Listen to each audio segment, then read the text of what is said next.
we've got the Creative Glue. Hello and welcome to Season 3, Episode 2 of Creative Glue, where we continue to delve into the common bonds that unite creatives. I'm your host, Scott Robinson, and today I'm joined by Eduardo Castro, a master of costume design across the world with an illustrious career that spans over 30 years, including film and television. Now, Eduardo's early work includes the iconic Miami Vice, and his big screen debut was Bird on a Wire, starring Goldie Hawn and Mel Gibson. He's designed television shows for Oprah Winfrey Productions and hit series Once Upon a Time and Ugly Betty. And his work has earned him multiple Emmy nominations and Costume Designer Guild Awards, testament to his long-standing influence and innovative approach to costume design. Eduardo, I'm eager to delve into your artistic process and hear about the paths you've traversed in this fantastic and fascinating industry. But before we jump in, well, I understand you're based in LA and just devastating what's happened there with the fires. I understand you only just missed being affected by the fires. Very close, yes. We're very blessed that nothing happened to us, but yes, we were very close. So it was touch and go for a little while, yeah.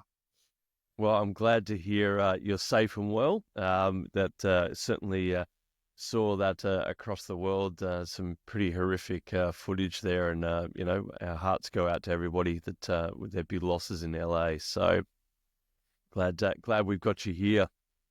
Now, have you always wanted to work as a costume designer? Because you started out studying pre-med. Yeah. I'm curious what led you into this design world.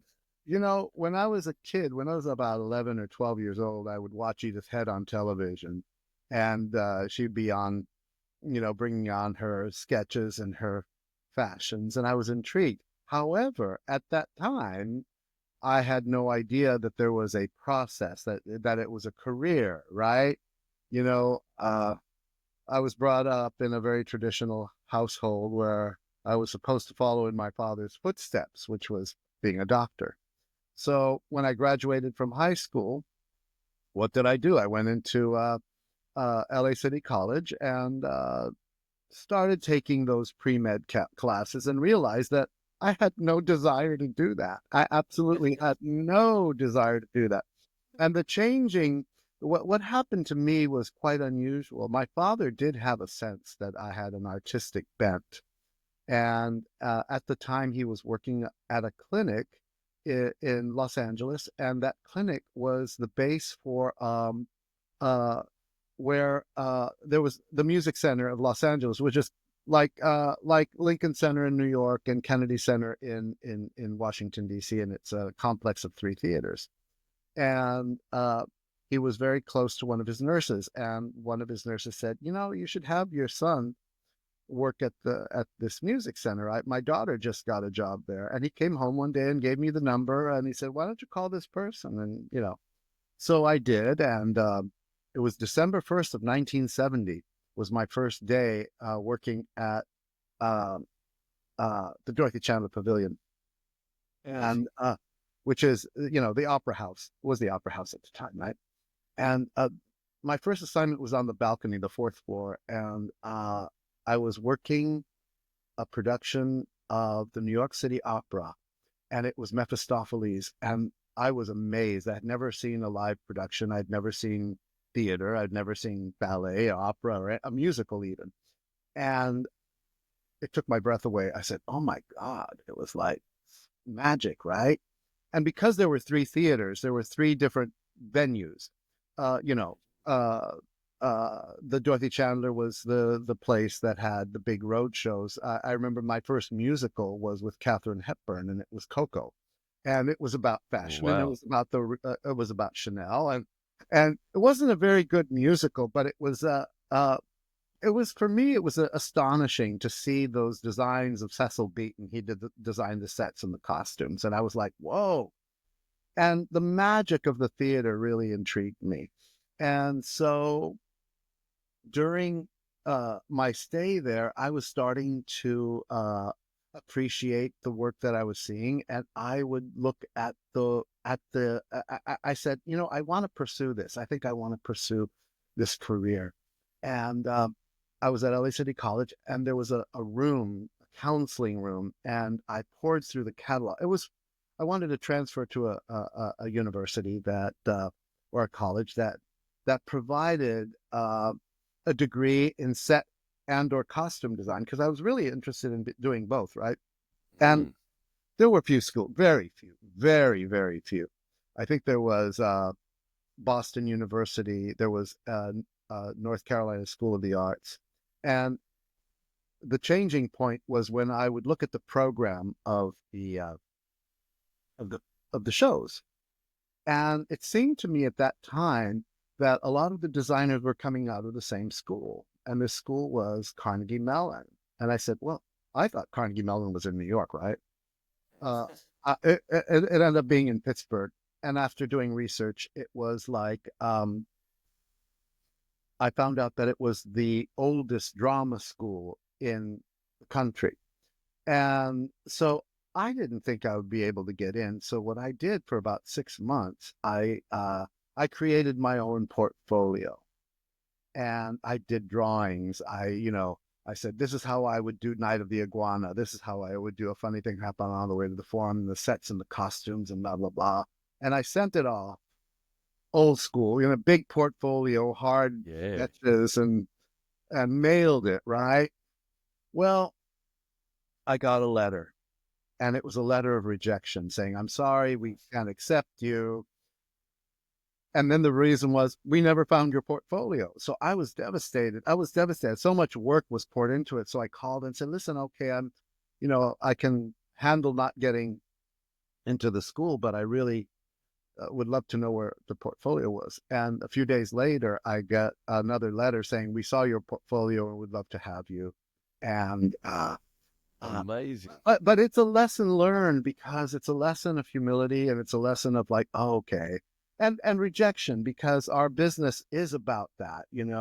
It's the constant proving yourself, and then it's like, I have the greatest admiration for actors. I don't know how they do it, going on auditions and auditions and auditions, right? And so um I graduate. I went to Carnegie Mellon. I was there for 4 years, and it was the most amazing place. It was where I was academically trained: history, costume making, construction, drafting, and all of that. And that was wonderful. That was wonderful. But afterwards, I didn't know where to go, and I wrote to Disneyland. I said, As you do. I said, well, you do costumes. Could I start a career there? And so I got an interview, and it was a wonderful man, and I think his name was Tommy Pierce, and he said, you need to work at Western Costumes. That's where you need to go. And he gave me the number of this gentleman. So I go, and I met with this man named Robert Warner. And he said, okay, kid, when you're finished college, come and see me, and you got a job. Okay. So of course I got a job. And of course back then it was a little bit different. The landscape has changed so much, but I got a job. It paid $2.35 an hour. Oh, And wow. I was, I said, okay, this will be another training, right? Another set of training. I've already got the classical academic training. Now I'm going to have that professional situation. And the professional situation reared its head the very first moment I set foot at Western Costume Company, because when I entered the building, there was a fitting room to the left as you entered, and out of the door came this designer, and she was screaming at the top of her lungs, "Where's the goddamn linen vest?" And I was like, "Oh my god, somebody better get that vest for her." And I realized who that was, and it was the very formidable designer Anne Raw, who actually uh, who actually went to school at Carnegie Mellon, and so I was petrified, but astonished, and I didn't understand, and I was scared. And at the same time, coming down the staircase came another designer, Theodore Van Runkel, who designed Bonnie and Clyde and The Godfather 2, and I was in awe of both of them. I was really in awe of both of them. And before I came to Western, I had three heroes that I looked up to: Anne Roth, Theodore Van Runkel, and then Elena Cananero. And I thought, oh, if I could just meet them one day, that would be a thrill enough for me. Uh, a year later, I was assisting both of them in the same fitting room. I was, I was assisting Theodora do an Oscar fitting for Michael Caine. Later on, I'd be fitting Julie Andrews. With Anne Roth, I was fitting several other people, and it was just wonderful. It was a wonderful, but Western gave me an entree that I think was kind of amazing, but it started off rather roughly. Not, my first job, um, they knew that I was a kid with a master's degree, and so they wanted kind of to teach me a lesson, which was fine, which was fine. And so my boss, the head of stock, Ronnie Beard, took me to the back of the the the building, and there was a courtyard, and there were two trucks, two 40-foot trucks, and I was by myself. And this was July of 1977, and it was so hot. And he said, "Okay, kid, take everything off the truck, hose it down, and scrub all the boots." The movie I unloaded was Apocalypse Now. And so, yeah, so it was like, okay. So I spent 2 weeks scrubbing away. And you know what? At that point, I didn't mind, because I knew it was a starting place, right? Which is important for young designers, because a lot of times young designers these days want to start off at the top, and um, I started off at the very bottom. But very soon, after that, I spent three months sorting stock and putting things away, and really seeing the real clothes, which was something I had never seen. Authentic, genuine pieces, all kinds of periods, all kinds of accessories, all kinds of shit. My second job was scrubbing boots for a bridge too far thing. So I was like doing the military boots and the brogans and this and that. And my big break uh, came when I used to draw. And I drew during lunchtime, right? And I was very quiet. And there was a gentleman named Bob Pacina, who was a star at Western. He was a big star. He was the costumer there, and he had pulled all the stock for films like The Godfather, Godfather 1 and 2, and Chinatown. And he had incredible taste. And every designer wanted Bob Pacina, because he would pull together these amazing, amazing looks. And he came up to me and said, "Oh, you can draw?" And I said, "Yeah." He said, "Oh, okay." So I want you to meet somebody. And I said, "Okay." So he made me meet Bernie Pollock, who was Sidney Pollock's brother, and he was a costume designer. And he was going to do a movie with Robert Redford called A Place to Come To. And it was 1930s. And he said, "Hey, you can draw." He said, do you think you could do a few sketches for me?" And I said, "Sure." And so, I was excited, because he was going to pay me $50. And I was thrilled, right? And so I did a few drawings. And the thing is, it was the start of something, but the film never came to pass, and it collapsed after a few days. But I went back to my stock work. And then one day my main boss called me into the office and said to me, "I think you're ready to move up the ladder. I want you to meet this designer. Her name is May Rao." and May Roth was an English designer, and she had done several films. One, I think her most famous film probably was The Man Who Fell to Earth with David Bowie, right?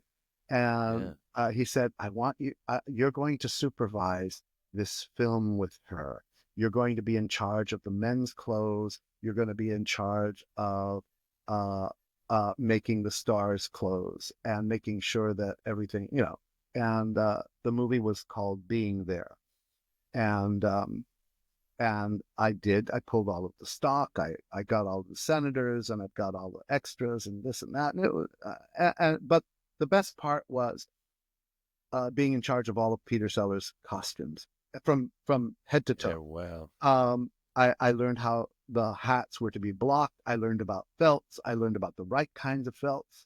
I learned about the suits. I learned what Barathea wool was. I didn't know what bird's eye was, but immediately her choices were amazing. And May was very, very, very generous. And so I learned how to have everything done in a timely manner so that the tailors had what they needed, the linings, the buttons, what was washed, what wasn't washed. And the crowning jewel of that experience was I was doing so well that she invited me to attend the fitting, which was in Peter Sellers' house. And I went to the fitting, and Peter Sellers was not well. And I couldn't tell whether he was not well or whether he was channeling the character Chauncey Gardner. And he was not well. But it's what made when you see the performance, you can see how fragile and delicate he was. And there was an authenticity to that. And I helped him put his pants on, and I helped him gently. And May was very impressed that I had the patience. And I think that she liked the dignity that I managed that fitting. And that was my first experience. And then we worked a couple of other things. And then while I was at Western, I got the reputation of designers wanting to request me for, Theodora would request me, Anne Roth would request, she'd come into town and say, oh, can you pull such and such? I'm doing this, I'm doing that. And another designer would say, and so um, I was learning a lot of aspects of design.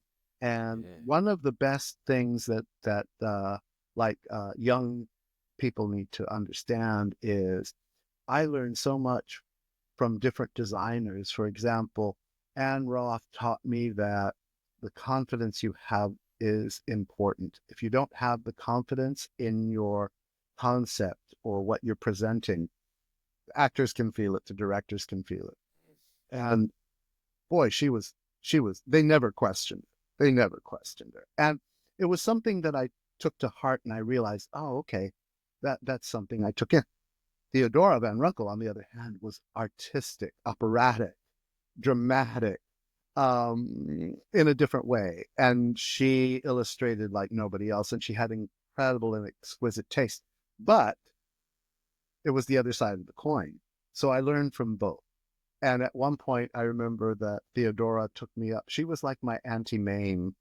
She took me up. She said, Eduardo, I'm going to take you to my office. And she took me to her office in the second floor, and she sat me down.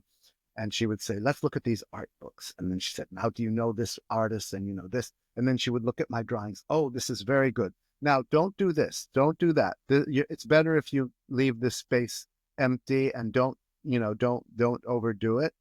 And then she'd say to me, do you know what Fortuny is? I said, no, I don't know what Fortuny. And so she'd drag out this Fortuny dress, and she explained to me about the pleating and the historical importance of Fortuny. And all this while she was painting some kind of objet that she always had objects and fabrics and this wonderful world of elegance. And at 3:00, she would say, now it's time for us to stop and have Pernod. I didn't know what Pernod was. It's this liqueur. And so she's getting me a little tipsy at 3:00 in the afternoon. But it was all about life. It was all about life and enjoying it. And so I got that from her, right? And after my tenure, at Western, after my tenure at Western, about 2 years, and after the fact that my bosses were looking at me and said, this kid has talent one day. Uh, but I'll cut back to one story that's really cute. While I was at Western, before I got this part of working on being there, I was the van driver for a day, and that as a van driver, you'd go get these fabrics and buttons and linings downtown, and this was the day before beepers, so we'd have to call in and say, "What's my next stop?" Right? So I call in, "What's my next stop? Get over here right away! Get over here. Emergency, emergency!" So I run over to Western Costume.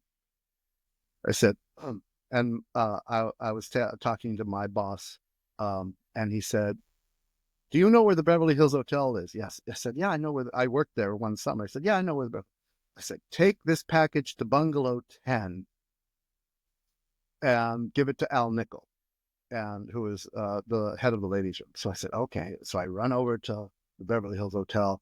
I run over to Bungalow 10. I knock on the door. Al answers the door. And he's also someone that saw something in me. He saw something in me. And I give him the package, and he said, "Oh, thank you. Hey, Edith, come over here. I want you to meet this kid, Edith." So it's none other than Edith Head. And I'm like, "Oh my God, Edith Head, the giant of costume design."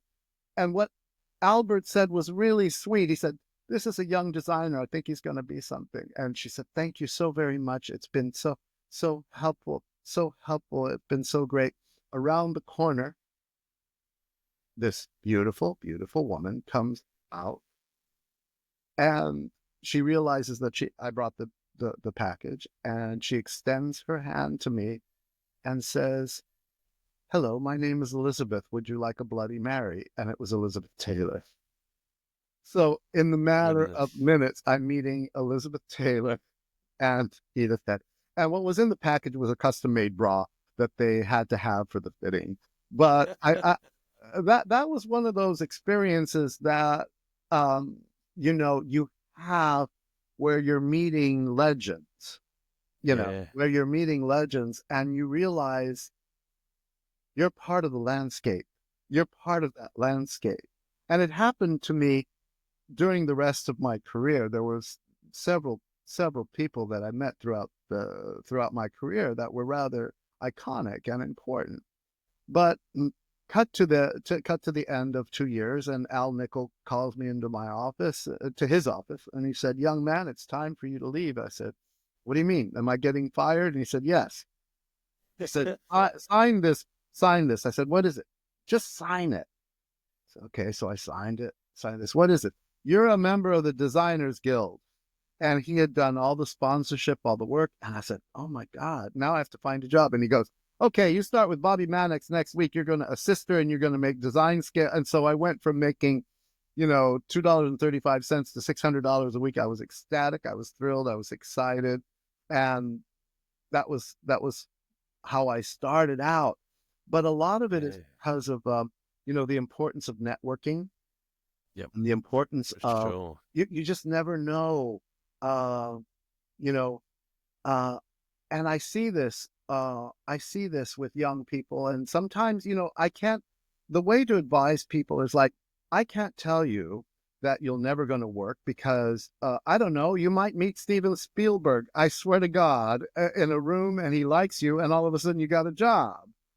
Or you might not. It's unpredictable. It's unpredictable. But the one thing I know for sure, is that you gotta love this. And if you do, it will show, right? I think that's a critical part of any creative's, pursuit in their career is that desire and passion for what it is that you do. That's got to be at the heart of it.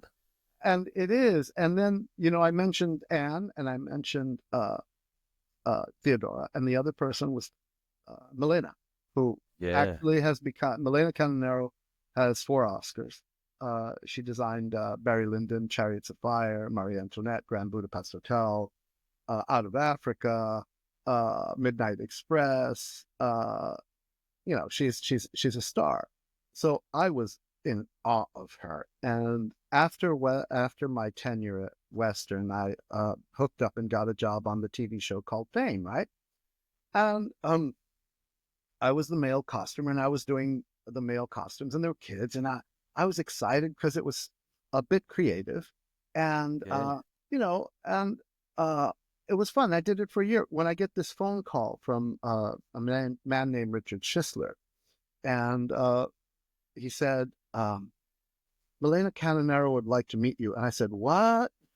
I was like blown away. I said, really? She has a project and she thinks, she'd like to meet you. And I said, I can't do it because I'm doing Fame and I'm committed to another year. And so I passed. And 2 days later, I get another phone call. No, she really wants to meet you. And so I said, okay, I'll go meet her. I don't know anything. And I met her in the store in Beverly Hills, and she walked in, and she's very slight, very, very slight, but commanding, right? She's commanding and elegant. And she looks at me, and we really didn't say much. I think we said a few words. She looked up and down and turned to Richard and said, "I want Eduardo." And I said, "Whoa, whoa!" It's like, and I was taken away, and she was offering me to work on Miami Vice, the series. She was doing the third season, right? And she was creating. She was Michael Mann, the producer, had hired her to really retweak the look. He wanted a darker palette and to go a little darker. And she said to me, uh, I want you to supervise this. I said, I am the worst supervisor in the world. And a supervisor, what a supervisor does, he's in charge of managing the project, making sure everything's on budget and creating the budgets and all that, and keeping track of all that. And I go, I'm the worst. I'm the worst with paperwork. And it said, I'm a designer. I'm better off as an assistant. And she made me a promise. She made me a promise. She said, Eduardo, if you do see this one season as the supervisor, I promise uh, to recommend you to design season 4, which is what happened. Which is what happened. And so, Such an iconic, look that Miami Vice created for the 80s, as well well, as Fame. I mean, there well, were two yeah, really, I mean, if you think about the 80s and a yeah, look, yeah, yeah. And it was so iconic. but here's the thing. I said to Milena, I have no experience on high fashion.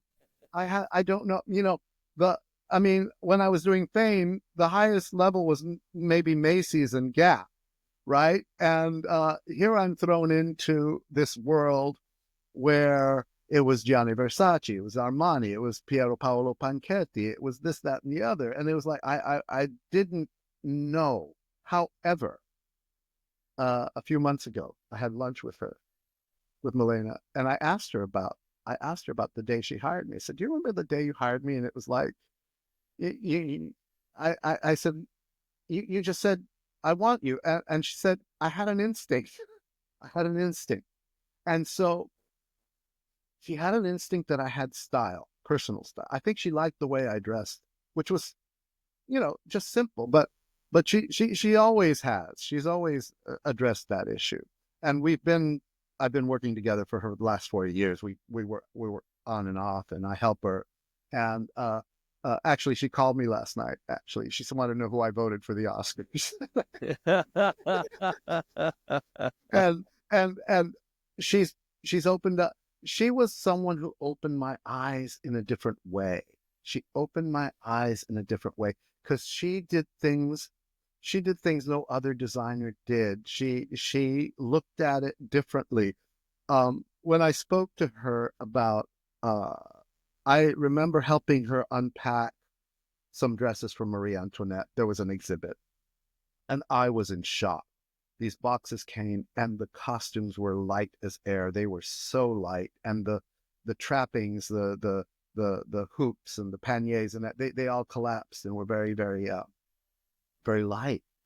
And she said the most intelligent thing. She said, Eduardo, people wore these clothes. we're used to seeing academically, big upholstery and heavy and this and Yeah. that. Her things were light as air.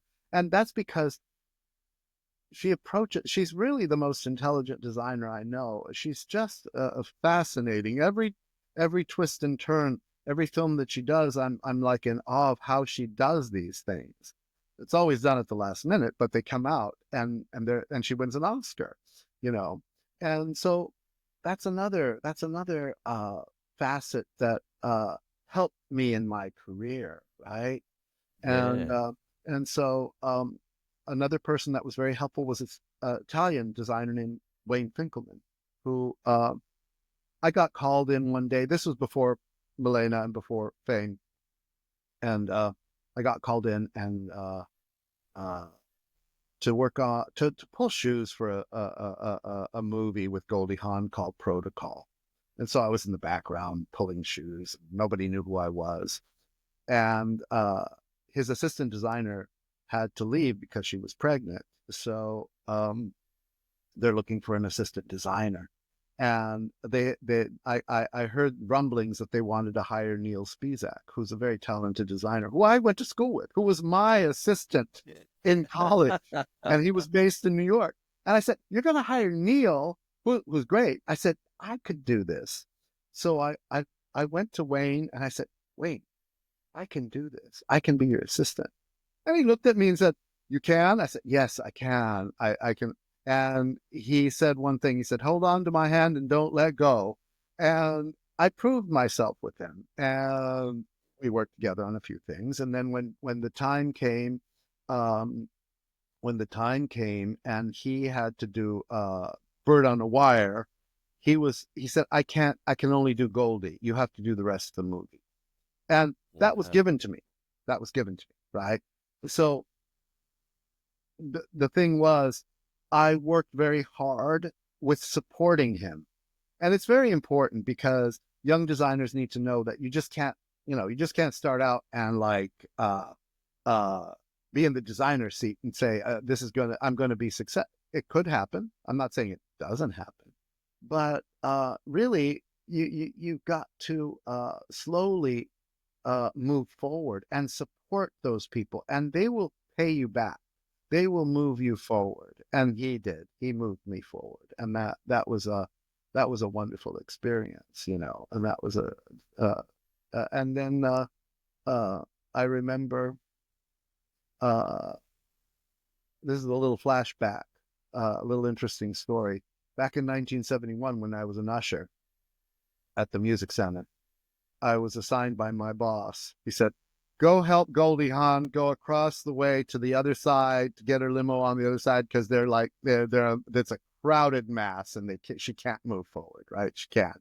So I'm taking Goldie Hawn, and I chatted with her. I said, "Oh, it's a pretty dress. Oh, it's a Bob Mackie, and blah blah blah." And we talked, and whatever. And so 16 years later, I'm in her home in Pacific Palisades doing my first fitting with Wayne on Bird on a Wire. And she mentions, "Eddie, by the way, I don't have an Oscar dress and it's next week, 2 weeks, I don't know." So I said, "Well, let's look in your closet." And it was hysterical. It was like Barbie's closet, ball gown, cocktail dress. It was like, "So I bought this in Paris. This is a Jacques Fath, and this is an Ungaro, and this and this." And then hanging there was a gold dress. And I said, "You should wear this to the Oscars." He said, "You think?" I said, "It's beautiful. It's a Bob Mackie." She said, "I bought it last year. It's a Bob Mackie." And I said to Wayne, "What do you think? Should you wear that dress?" And he said, "Yeah, I wear the dress." And that was decided in a matter of about 5 minutes. So when you Wow. see her on the red carpet at 1989 in a gold dress, it's a dress that we chose in 5 minutes. And you know, Oscar dresses are the bane of anyone's existence. It's the Oh, I can hardest thing imagine. to do. Actually, my first job with Milena in Miami uh, was looking for an Oscar dress for her, and it's like, oh gosh, it's But anyway, so I mean, it almost sounds like, that something like a Devil Wears Prada is not so much a movie as it is a documentary. Well, You here's the thing about the Debbie's Worst product. Here's something that a lot of people don't realize. I have a great friend. Her name is Judiana Makovsky. And Judiana Makovsky is right now Queen of Marvel in DC. She is the premier designer. And actually, she's doing a movie that's going to take 2 years. I think it's The Avengers, right, in London. Wow. And she was Melena's assistant, like I was. First it was Judiana, and then it was me. And here's the thing. Judiana and I went to go see The Devil Wears Prada. And we're in shock when we saw the movie, right?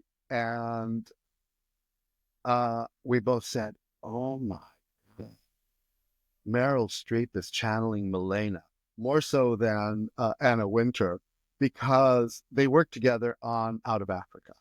It was it wasn't like a copacetic relationship. There were uh, uh, as brilliant as it was like Clash of the Titans, let's say, because Milena, what Milena loves to do is she likes to change things. I mean, literally minutes before you shoot. And one of the stories is that she had a hat, and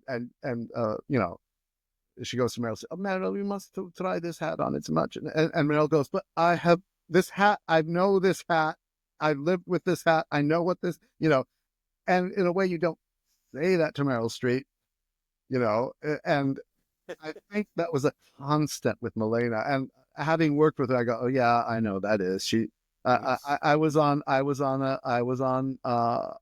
movie. I was on a movie with Warren Beatty, and she was changing ties in the middle of a scene, and Warren says, "Can you get Milena off the set?"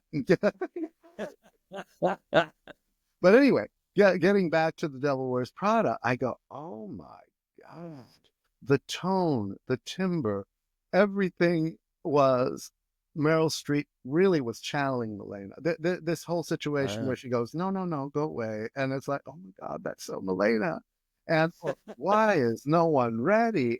Like it's like and the fact that everyone was petrified of her was very, very telling. And the interesting thing is that in the mix, in the real mix, Judiana and I were always the Stanley Tucci characters.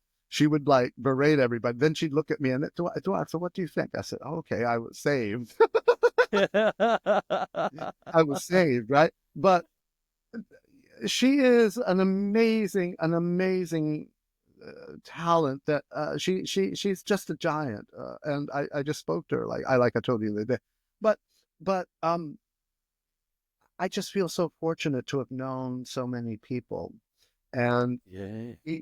but even when you're at the top, like her, I remember every single designer in Hollywood wanted to do Gangs of New York, every designer. And when it came to Milena, I said, "Milena," and she said, "Yes, I want to do Gangs of New York, but Sandy Powell is in the way." And that was, and of course, Sandy Powell's, she's another amazing person, and but getting back to how you get into there's no direct path. There's Mm. no direct path. I don't. Milena did not start out. She wasn't educated classically. She just happened to socially know Stanley Kubrick, right? She knew Stanley Kubrick, and according to Milena, he gave her a camera and said, "Go, I want you to photograph locations for me." This was before Clockwork Orange, right? And that's she did that. And when it came time for them to choose a designer for Clockwork Orange, it was Stanley Kubrick's wife that said, "I think Milena should do it," because Milena had a certain style that was a little avant-garde. It was a little trendy. It was a little against the grain, and it was London, right? And it was part of that punk scene and this and that. And even though she didn't have any formal experience, Stanley thought she's going to get it. So there you go. Sometimes you do that, sometimes you don't, right? And this was a situation where Stanley Kubrick sort of said, "Oh, well, and look what happened, and so there, like I said, there's no path to what Yeah. there's no path. A lot of designers I know kind of fell into this. They kind of fell into it. They had other careers, and somebody recommended something because they felt they knew the landscape of maybe a look or whatever, right? The way Theodora got Bonnie and Clyde was she had been an illustrator for many, many years, and she had worked with Dorothy Jenkins, who was a great designer. And Dorothy Jenkins was approached to do Bonnie and Clyde, but she couldn't do it. And she told Warren Beatty, "You got to hire Theodora." And Theodora had no experience in making a film, right? But Yeah. she had incredible taste, and she knew fabrics, and she was a fashion illustrator, so she knew and I think because she had been an illustrator on films, she absorbed everything, and so the time came, and things happened for her that way. So And you that's mentioned before, I was interested in the language. You said you used to draw, so you don't draw anymore, no, I you do. know? No, I do draw, and I draw all the time. And I remember earlier on in my career, again, I was called in by Bob Mackie and Ray Aguian to interview to sketch for their associate, Rhett Turner. And I went in there, and Bob's drawings just blew me away. I said, "Oh, I'll never be this good. I'll never, whatever." It's like I was in awe. And of course, it was Bob Mackie, and this was at the height. It was the height of his fame. And I was only there for a few weeks, helping Rhett draw. But the one thing I realized about drawing is I like to draw for myself. I don't like to draw for other people. Other people want the faces and the this and the that, and it's like it's not me. And but while I was there, I did have an interesting tenure there. I remember there was a receptionist who was also very close with Bob, and she worked as his assistant. And she said, "Eddie, can you mind the phones for me while I go to the restroom?" And I said, "Sure." So phone rings. I answer, "Elizabeth Courtney's. May I please speak to Bob?" And I said, "Yes." "May I ask who's calling?" "Yes, it's Marlena Dietrich." Dietrich on the line, right? And I was like, "Oh my God, this man knows everybody." And it's so funny because while I was at the desk, he had a Rolodex, and I'm going, "Oh, Barbara Streisand, Lauren Bacall," so it's like, I was like, I was amazed. I was amazed. Yeah. And then I had another phone call, and it was, "May I speak to Bob or Ray?" And this is Diana Ross. "And please don't tell me they're not there." And both Bob and Ray are going, "No, don't tell her we're here. Don't tell her we're here." It's and Bob got on the phone. He was mad at her, and he said, "Diana, you cannot jump up and down every time you sing 'Ain't No Mountain High Enough.' It's destroying the beads on your dress, and we can't repair it." So I was there for a little bit, but it was another facet. It was another, and I was there, but it's not the world that I really wanted to be part of. It's a different world. It's a glamorous world, and I'm much more of a storyteller. And Mm, so a costume design is really storytelling, yeah. and it all involves the more life experiences you have, the better you are as a costume designer. Because and of course I learned that one of those tricks was from Anne Roth, who would tell me on what she did on Midnight Cowboy.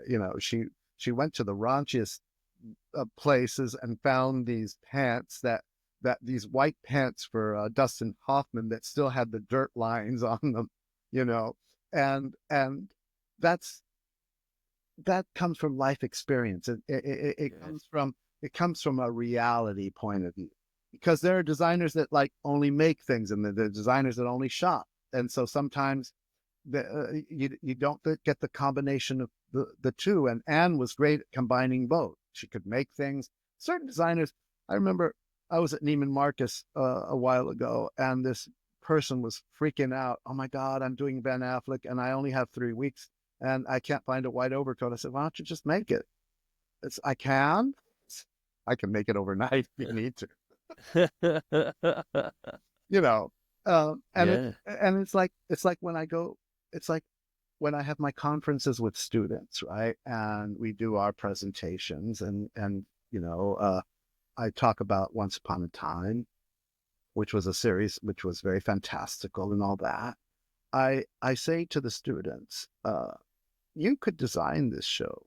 You could design the show today and maybe even better than me, but none of you could make it happen. Not one of you could make it. And it's true. None of them could make it happen because it takes years of experience. And which favors are you going to call in? I took fabrics from ISW here in Beverly Hills to Vancouver without a credit card, without anything. And they were $400 a yard, but they knew me. And so, Yep.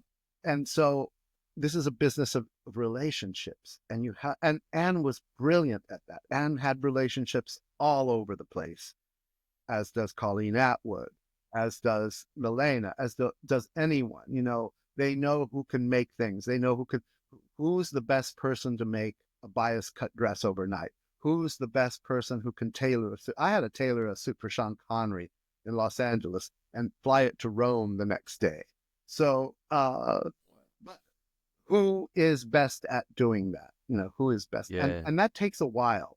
And what fabrics to use. A lot of students, they come out, but they have no idea what fabrics are and what fabrics cost or what fabrics do. So, Are you finding that change in those students not having that combination, or is it that they're not prepared to well, start at those points to gain that experience? some are and some are not. Some are and some are not. 2 days ago, I'm mentoring. He's not a student, actually. He came to me. I can't remember how or why these people came to me. He's like 20-year-old kid, and he's working at a tailor shop in Beverly Hills. And he called me for advice, and so I met with him. He's a young, charming fellow, and he's been working there for like 4 years. And starting out with being in the back, pulling pins and doing this, and he started to learn about the process of tailoring.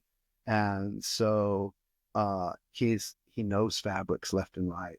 And I asked him, where have you been sourcing your fabrics for the men's suits? He said Scotland, Germany, France, and Turkey. I said, wow, okay, great. And I said, do you have any drawings? And I said, yeah. And so I said, let me see your drawings. I said, oh my gosh, these are promising. You need work, but they're promising. So I met with him, and there was a big coffee table book that I had. And I've decided one of the things in my old age here is that I'm going to start giving away certain books, not all of them, but certain books. I want to pay it forward and give them to students that will really appreciate it. So I met with him, and he started to cry when he saw this book.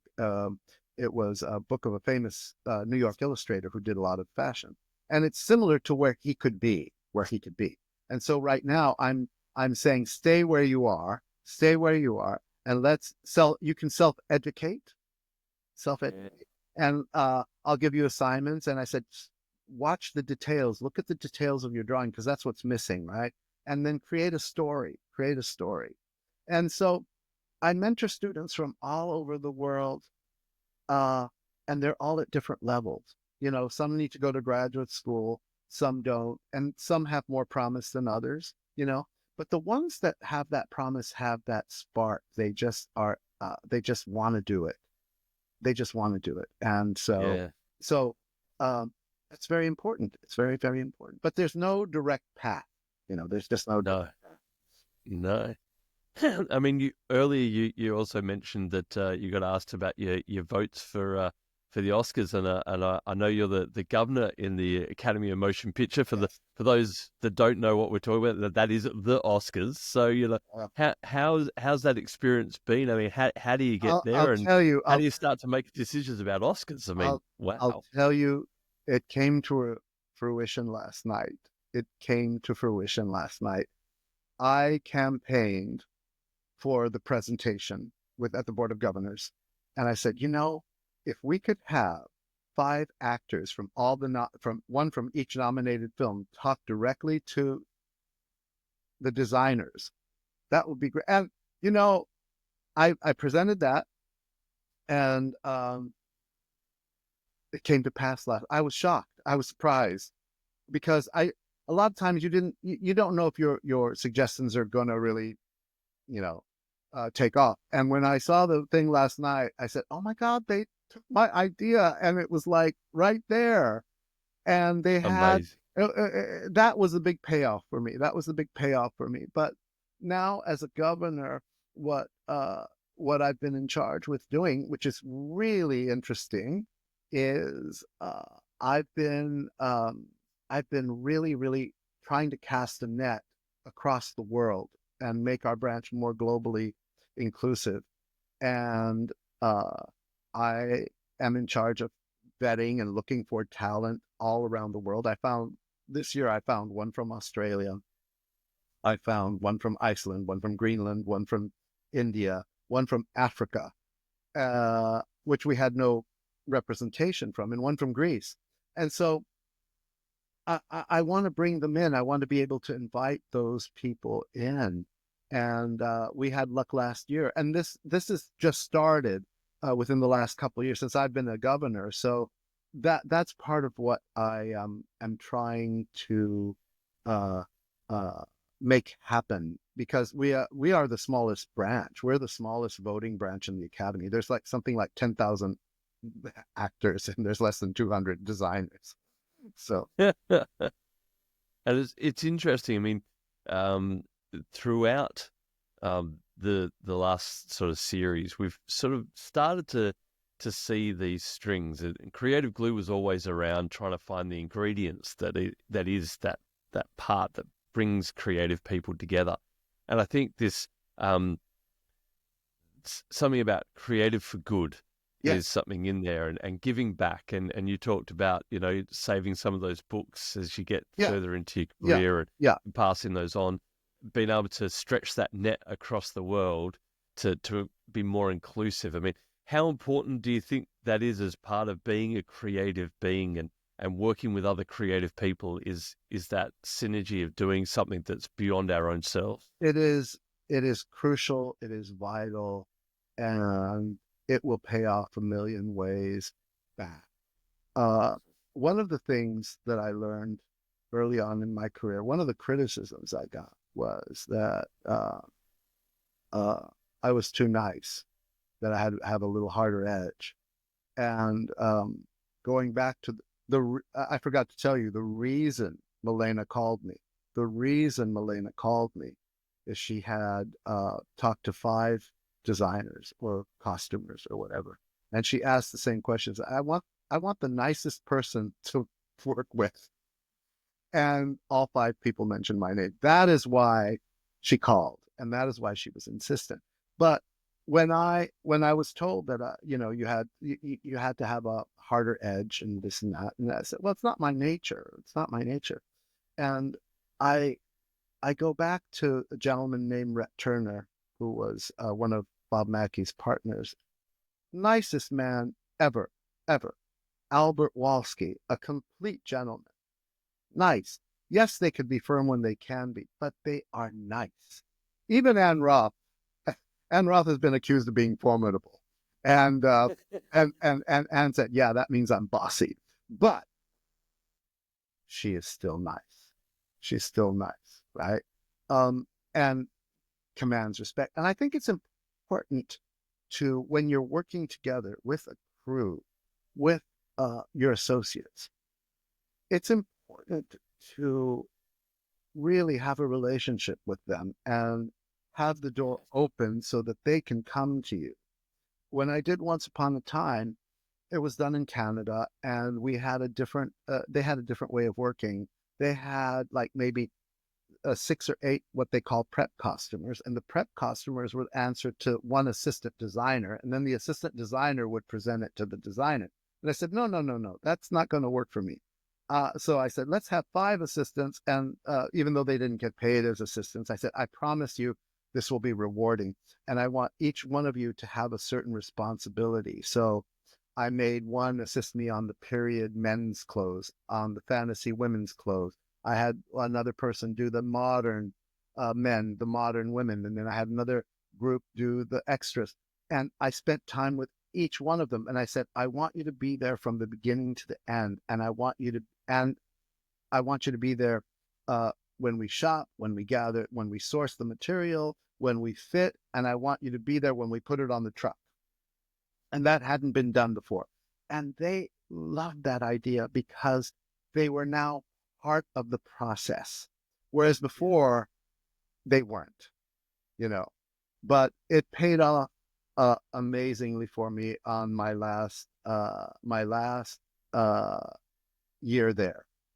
They had a party for me, and there was a big box, a huge box, and they said, "Can you open the box?" And I said, "Okay." I opened the box, and in the box were 70 books, 70 books, and each book was, they had published these books, and they were all my drawings from Once Upon a Time, and I was in tears. I said, "Guys, we did this so you could sign our books," because the crew had 70 people on it. And I said, I would have given you this, but instead they gave it to me. They gave it to me. And so those are things that I think need to happen as part of the creative process. You have to involve people. You can't do it on your own. There's no situation where you can do everything on your own. You can micromanage, but really you have to delegate, and you have to allow people to spread their wings, and really, really, really contribute. I had my assistants on Once Upon a Time were amazing, and they did things that enhanced the entire movie. I had a great cutter fitter, and we fell in love with each other the first time, because he said, "Oh my God, you draw?" I said, "Yeah, I draw." And he said, "Oh my God, you're the first designer that I know that draws." I said, "Yeah, yeah, we draw, right?" And immediately we worked together. My other assistant, a wonderful assistant, who was helping me with some of the men, and I was in trouble. We had the pilot, and I had to do it in 3 weeks, and we had no time. And I said, I don't know how I'm going to do Prince Charming. I said, maybe suede. And so I built this tunic of suede, and she brings in this wedding sari.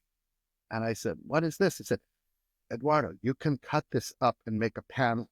And I said, oh, I never thought of that, because that's something they had done before on other movies. And I said, oh my God, that suggestion worked great, because we didn't have embroiderers. And so it was magic. It was magic. They were helping me, and I was helping them. And it was fantastic. And it happened through the 6 and 7 years that I was with them. And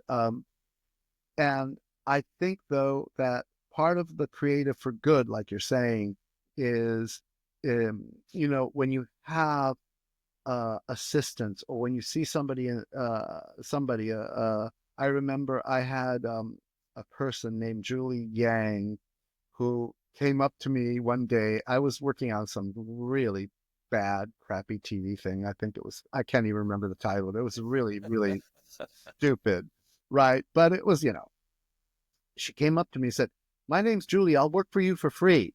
I said, well, you don't have to work for me for free. But I took her to her word, and there was something about this girl. And I said, okay, come over and let's do this. And then there was a commercial I got, and I said, oh, can you help me on this commercial? And it was the Addams Family for Honda, right? It was a TV, it was a TV commercial. And the producers are going, oh my God, this is going to be so difficult and so hard. And I go, why? I rented the real Addams Family that Ruth Myers had done at Paramount. It's over at Paramount. And they go, oh, you can? I said, yeah. So, and when it came time to set up the room, Julie said, "Now I'm going to set up the room and I'm going to lay this out. Is that correct?" "Yes, you're going to do that." And then when I go to the set, I'm going to do this. I said, "Yes, you did." It's common sense. A lot of it's common sense. So Yeah.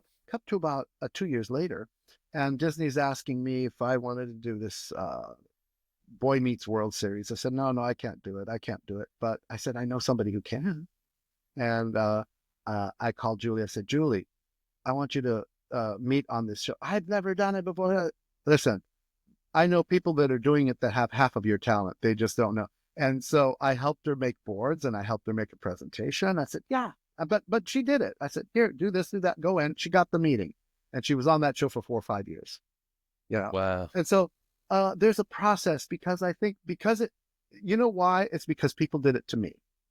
Milena helped me, Anne helped me, you know, uh, and May Ralph, and a lot of people, and when they see that glimmer of talent, uh, they want to nurture it. They want to nurture it. And it's just like, I think this kid from the tailoring shop. I see something. I just know that in a Yeah. couple of years he might be somewhere. He might be somewhere. And that collaboration is something that we've seen as well. I mean, even like our last guest, Chris, who was kind enough Yes, to introduce us to you. You guys have collaborated on projects as well. So Chris is there's this. fabulous. Chris is wonderful. Yeah, we Yeah. what was great about Chris was the great thing about Chris was we also became friends on location, and we'd have dinner together, and we we interacted culturally. Have you read this? Have you done that? Have you seen this? We'd go to plays together. So all of that is part of the creative process. What are you reading? What are you listening to? Uh, what movies have you seen? You know, and it's all about that. It's all about a lot of that. And when we would do, we would discuss makeup. I said, "Oh, that sounds good. This sounds good." And then we were doing. I remember we were doing something based on Pinocchio, and we had this island with weird people and clowns and stuff, and we sourced Fellini, right? We sourced Casanova. We sourced. She knew what I was talking about. She knew what I was talking about. So to that point, it's important to know film literacy, historical literacy, and getting to film literacy. That is the one thing that I think is missing from most modern students. They really do not. They haven't embraced film literacy. I remember one time I was interviewing a person who had just gotten out of college, and I asked her what her favorite vintage movie was. You know what the answer was? Legally Blonde. It was a Jurassic Park or something, like. So to that point, I'm mentoring this Latina student, and she is on her way to go to graduate school. And I met with her on Saturday, and I gave her a list of about 30 or 40 movies. I said, "You don't have to see all of these, but I underlined 5. I said, these 5, take a look at. The others, watch the trailers on YouTube and see if you can embrace them." And it's interesting because they really, really need to know what the history of movies are, and understand what Piero Tosi was doing in Death in Venice, or Danilo Donati, what he did on Romeo and Juliet, who I had a chance to work with, by the way, and or Milena, or Sandy Powell, on the modern level. But you need to understand how brilliant Walter Plunkett was when he did Gone with the Wind and Singing in the Rain, you know, Yeah. or what Ori Kelly did with all of those Betty Davis movies, Now Voyager and Auntie Mame and Some Like It Hot. And when you watch his films, or when you watch certain design, you see the craftsmanship. You can tell there's a hallmark that all these designers have. Like, for example, Jean-Louis was always amazing at refinement of his color. You take Doris Day in Pillow Talk, and that's Jean-Louis, and they're spectacular, they're beautifully crafted, and they're sexy, and you have to understand, and you're influenced by them. You are influenced by it. But even Milena's influenced by them. She says, "Oh yes, I mean, I love it, Audie Kelly, and we do this, and how did Audie Kelly make it the new dress, and this and this and this and this."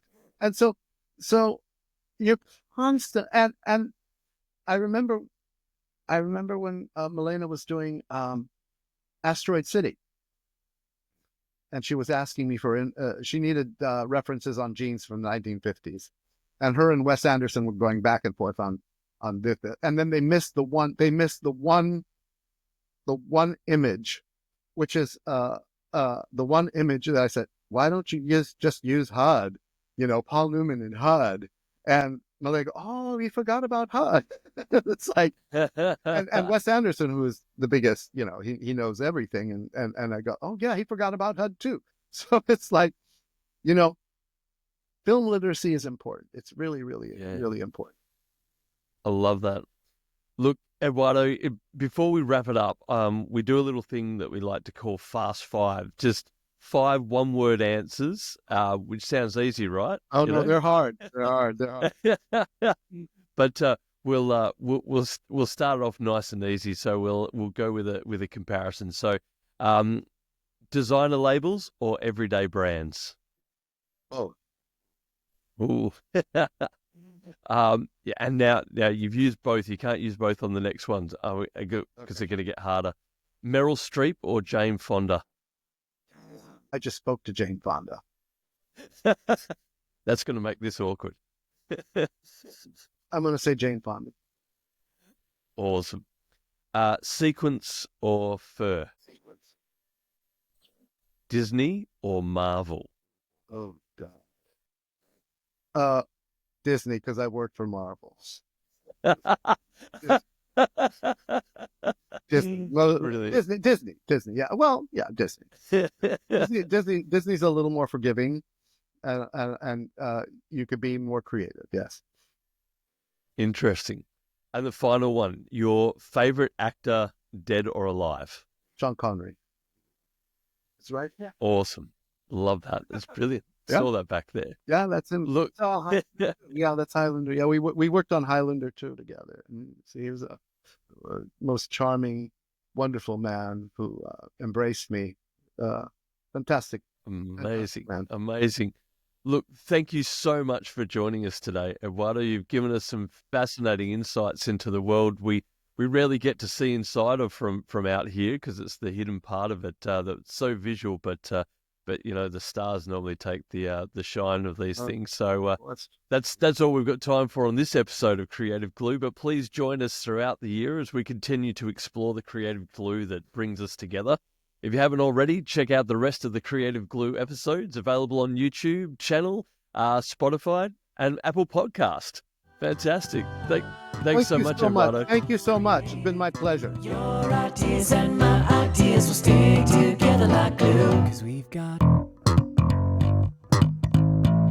the creative